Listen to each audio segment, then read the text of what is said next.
Hi everyone, দেখতে দেখতে বিয়ের সময় চলেই আসলো। তো আমরা কনফিউজড হয়ে যাচ্ছি।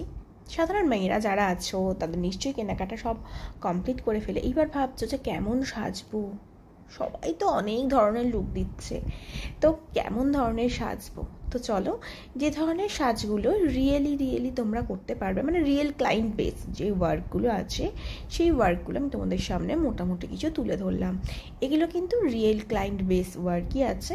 তোমরা কিন্তু এরকম ধরনের লুক অবশ্যই তোমাদের স্পেশাল ডেতে করতে পারো। আর এগুলো আমাদের বেশ কিছু চিন্তা ভাবনা, যেমন এই অফ শোল্ডার ব্লাউজটা। তোমরা ভাববে দিদি এই অফ শোল্ডার ব্লাউজটা কি আমরা ক্যারি করতে পারবো, বা এত গাল ভর্তি কলকা কি আমরা ক্যারি করতে পারবো? দেখো, অফ শোল্ডার ব্লাউজ ন্যাচারালি কেউই পরে না আমাদের রিয়েল ব্রাইডে, কিন্তু এটা আমাদের শ্যুট, তো তাই আমরা একটু অন্যরকমভাবে প্রেজেন্ট করি। দেখো, কিছু কিছু লুক কিন্তু আমি দিয়েছি যেগুলো একদম রিয়েল ক্লাইনে আমরা করতে পারি। তো কোনো মেকআপের হয়তো চুল ভালো লাগতে পারে, হেয়ার স্টাইল ভালো লাগতে পারে, কোনো মেকআপের বেস মেকআপ ভালো লাগতে পারে, কোনো মেকআপের কলকা।